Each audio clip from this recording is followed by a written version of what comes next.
Hi, I'm Amber with Wasatch Community Gardens, and we are here for Giving Tuesday, chatting with you folks about vermicomposting.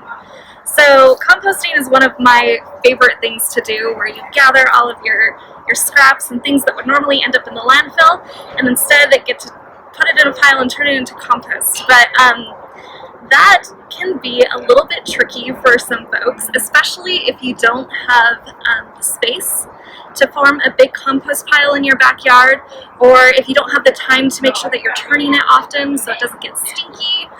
So vermicomposting is a great way to have all of those same benefits, but be able to do it inside and in as small of a space as like an apartment. So you can do this in your kitchen. So what we have here is a vermicomposting bin or worm bin. You can use a lot of different things for this. It needs to be about this size though, or bigger. And you can find these bins at like a thrift store, so it's pretty easy to source them. But when you first start out, what you want to do is make sure that you have a lot of holes in your bin. So you're going to want to take a drill, and you're going to want to drill should I lift it up? On the bottom of your bin, as well as along the top and in your lid as well.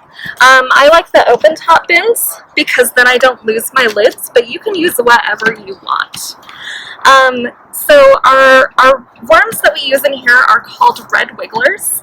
They are a particularly voracious worm. We've got some over here so that you can see them. So if you have kids, these are super fun to compost with because they can dig through and see them in all their different life stages. These guys are super voracious, and they will eat like 2 to 3 times their body weight every single day. So they're able to process a lot of kitchen scraps. So when you're getting ready to start your compost bin, or your vermicompost bin, you're going to create some bedding for your worms. That can be made of shredded paper, so it's a great way to get rid of all your junk mail. They're going to eat that all up.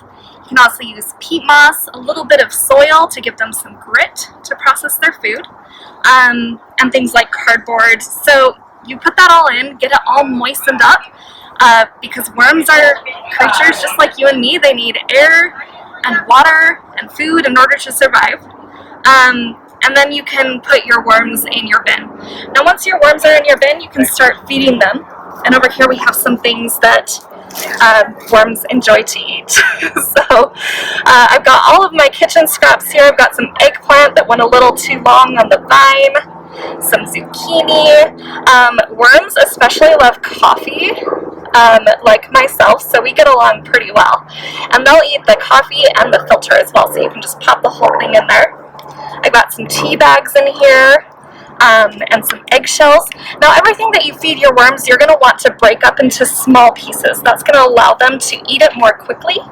And so like eggshells, you'll want to rinse these out and crumble them into little pieces as well.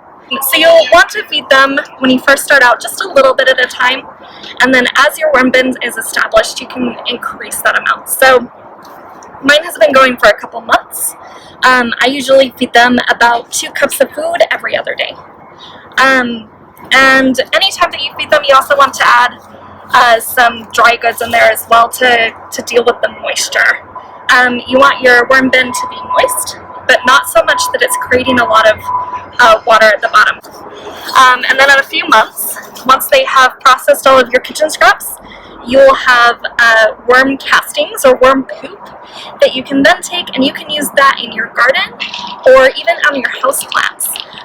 It is a low enough nitrogen source that it's not going to burn your plants like other things will, any other sort of manures. So you can take those right out of your worm bin and scrape them off the top and put them in your plants, and they're good to go. So that's it for vermicomposting.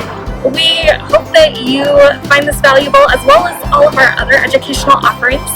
And to help us continue to bring stuff like this to you, we just ask that you help us out and donate so that we can continue to bring these programs to you.